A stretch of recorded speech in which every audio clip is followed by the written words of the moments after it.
Alright people, don't forget to subscribe and hit the bell notification.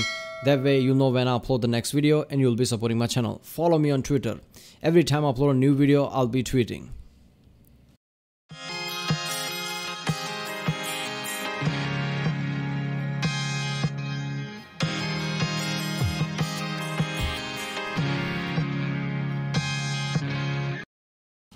Ladies and gents, almost a reaction, and this is Which Bear is the Best Bear by the channel Geographic. Yes, I think it's which bear is alive right now, because otherwise it would be cave bear, right? But I'm pretty sure they're extinct, they're prehistoric. So current, I don't know, it has to be grizzlies, because they are grizzlies. I don't know, we'll see. I love Geographic because it's a very short time. He just spews up facts and jokes based on that. It's just fucking awesome. It's just 10-minute video, but you feel like you got way too much information in that 10 minutes. It's just awesome. Remember, if you like my reaction, don't forget to like, subscribe. So I know which type of videos to react to more, I guess. Check out the week Sunday, there's a link in the description. Check out the cards for different places, link cards, and yeah, that's what it is. When the office asked which bear is the best bear, well, here's the answer. The black bear is the LeBron of bears. First of all, they are by far the best climbers. Imagine thinking you escape going to the fashion and start free running up the tree. Not only are they part squirrel. I remember watching that Tier Zoo video about bears. I was surprised when I saw that, like, holy shit, they just climb like it's nothing. I remember, also one of the clip was that bears were climbing, I guess, power, towers or something like that. I don't know, power cable towers, the giant ones. Bears were just, I guess standing there because, certain birds are there laying eggs or whatever, and bears just snatch them up. Just imagining that bears, black bear, those Mahoshi bears just climbing like that. It's just ridiculous. I mean, you wouldn't think that as instinctively. If you see a, black bear, the big sized black bear, you wouldn't think that, oh, look at that thing can just climb, trees like it's nothing. They sprint at 35 miles per hour, and they're great swimmers. One actually swam for 9 miles in the Gulf of Mexico. Black bears can also eat anything from deer to fish to fruits and berries to human garbage. Not to mention they're smart. I'm talking about smart enough to purposely cover their tracks to hide from hunters. They'll also actively hide in bushes and wait for the hunters to pass by them. At about 600 pounds, black bears are strong enough to shoot the fay with any human, but also smart enough to not even try it. You could also easily make the argument that the black bear is by far the world's friendliest bear, and I dare you to look at this video and tell me I'm wrong. When you really think about it, black bears are just overgrown forest puppies, and like dogs, are all over America. There's about 600,000 black bears in North America, meaning out of all of its cousins, they've barely been affected by humans. In fact, they might have even benefited from them. And the cubs are cute enough to commit war crimes over. Jim wasn't kidding, black bears have it all figured out, which earns them the title of best bear, and that's not an opinion, it's stone cold fact.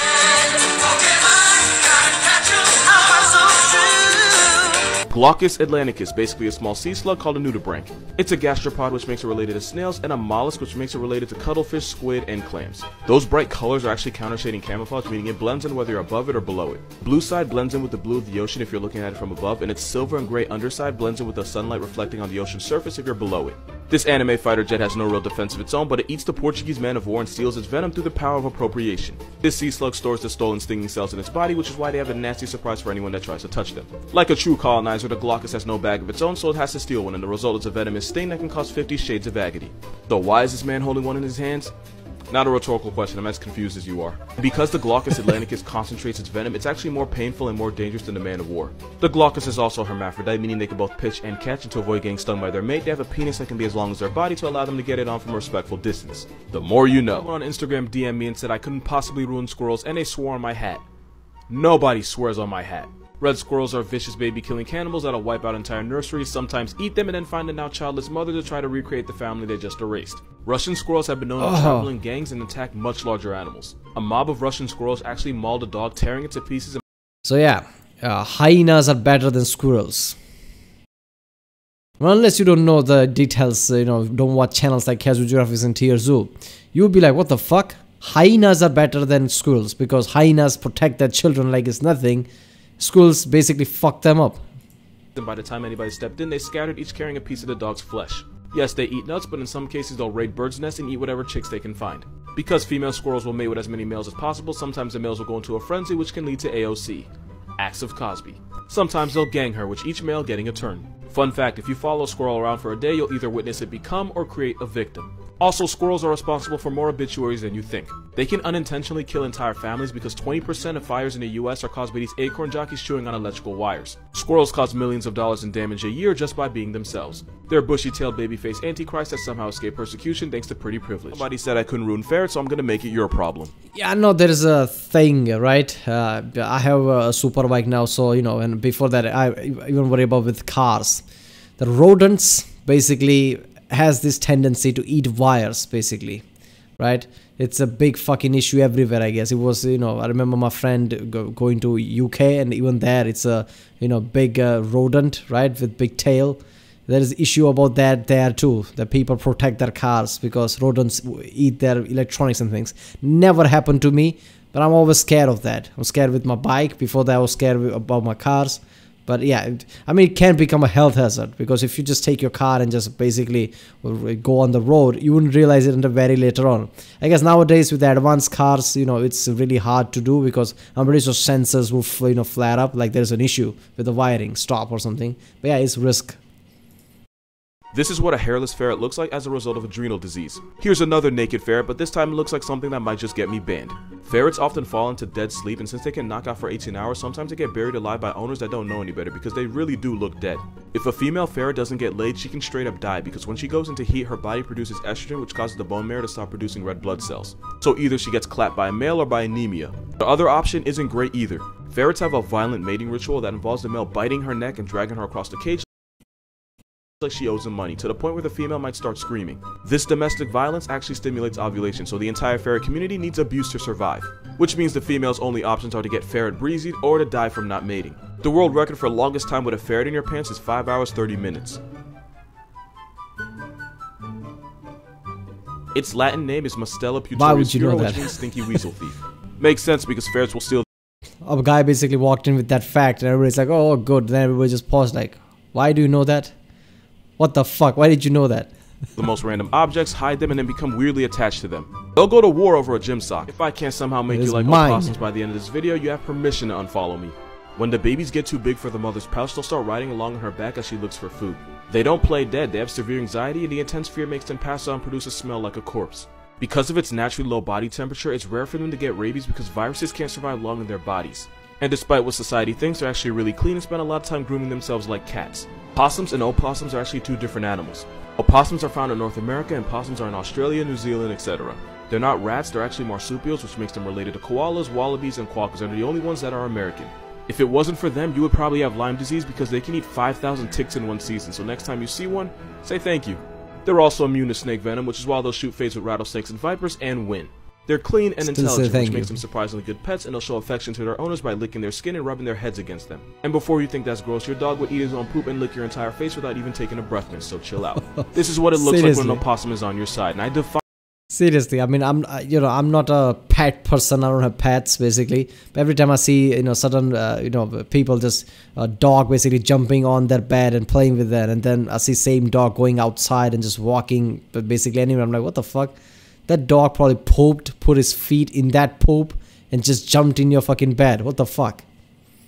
I defy you to tell me this isn't adorable. These are the top 5 loudest animals in the world. Number 5 is the kakapo, because to find a girl, they'll make a series of loud booming calls that are as loud as a jet engine that can travel across the rainforest of New Zealand.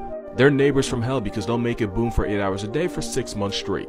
At number 4 is the largest land animal on the planet, the African elephant. Not only can they serve ear-splitting noise, they can produce a loud rumble that's powerful enough to travel for miles. The frequency is too low for you to hear, but strong enough to make your body vibrate like you're at a deaf concert.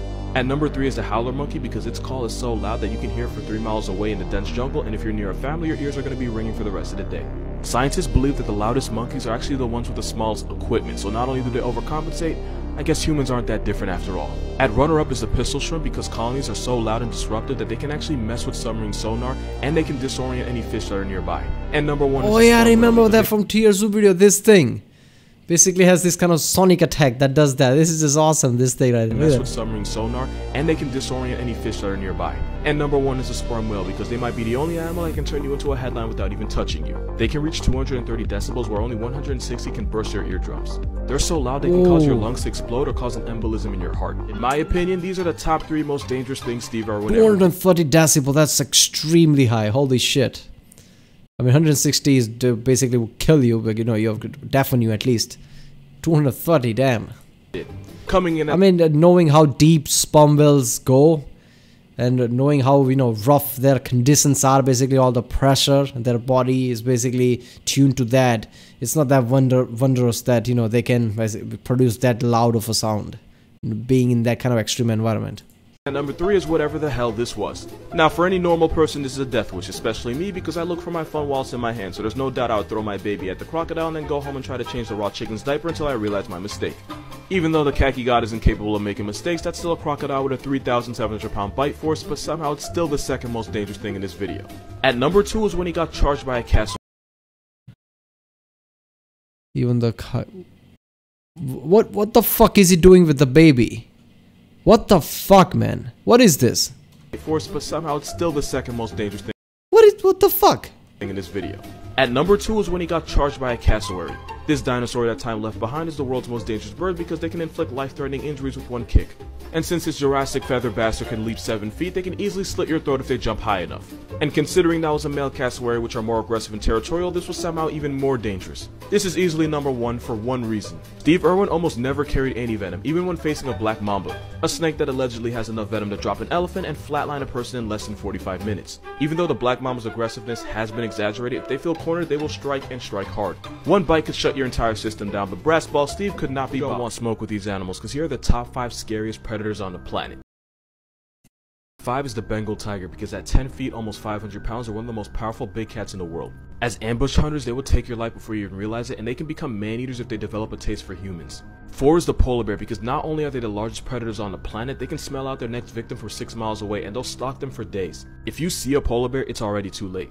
And since they can outrun and outswim you, once an ice bear starts singing Mario Judah, it's really up for you. Number 3 are hyenas, because imagine being chased down by a pack of animals that yeah, polar bears can track you for 6 days. They sound like one of those, you know, assassin type of thing. You know, one of those movies where they check, you know, certain things, certain patterns, right? In one of those ancient type of, you know, Witcher type of thing where they check, you know, certain trees, if there is some evidence there and keep tracking. I'm imagining that when I think of polar bears. That literally never get tired, only to get eaten alive once they catch you. Hyenas go for the guts and intestines first, and with jaws that can amputate a rhino, it's one of the most violent ways you can die. Number 2 are crocodiles, because their attack style is camping and slamming with jaws that feel like you got hit with a sledgehammer followed by a death roll designed to tear you into pieces. They've been around for 200 million years, which means they've gotten really good at catching bodies. These guys are number 1 because paws of these homicidal zebra dolphins will chase down prey like wolves into exhaustion. They'll also actively torture prey before they eat it. Write your will, because with this there is no way.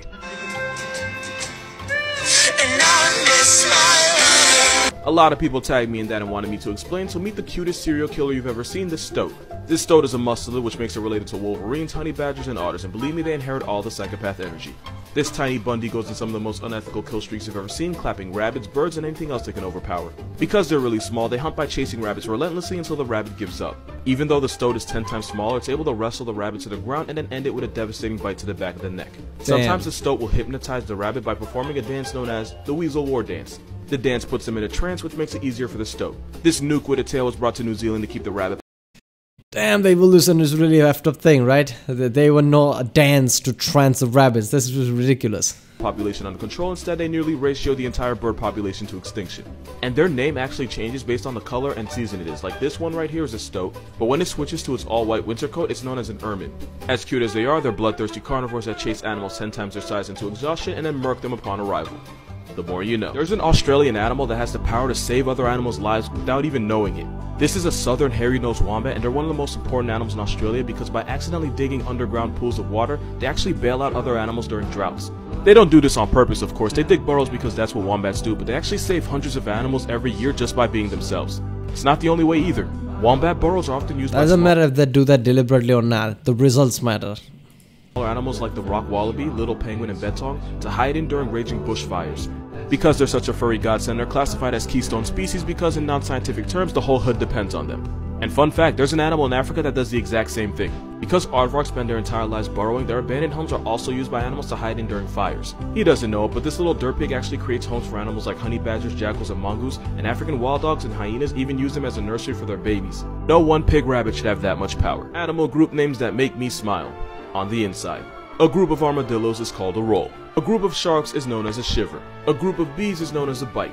A bike of bees. A group of iguanas is called a mess. I don't know what the naming guy had against them, but we'll call it a personal bias. Multiple rhinos in one place is scientifically referred to as a crash. A group of aardvarks is an armory. A group of tapirs is called a candle. Yes, whoever named them is just, this is just awesome. Multiple rhinos in one place is scientifically called a crash. Because let's be honest, they will crash. Be referred to as a crash. A group of aardvarks is an armory. A group of tapirs is called a candle. I don't get it either. A group of frogs is called an army. Two bears in one place is called a grinder day gone well. But more than two bears in one place is called a sleuth. A sleuth of bears. A group of these hood rabbits is respectfully called a mob.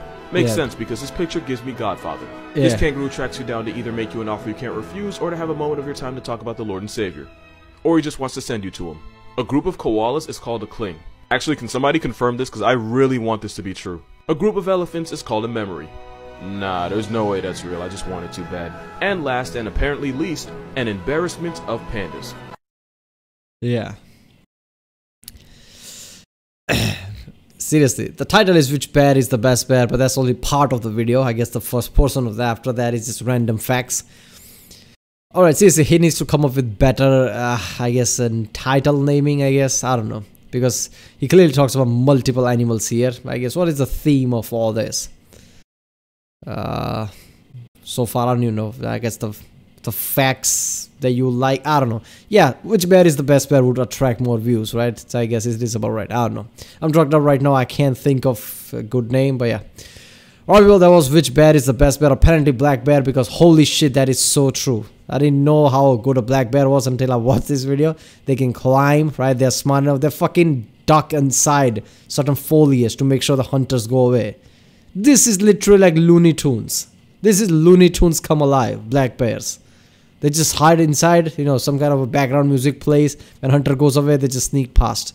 That is ridiculous. Alright, people, if you like my next one, no phone, like, subscribe. Check out the Rick Sunday, there's a link in the description. Check out the Khaso place, and yeah, I'll see you next time.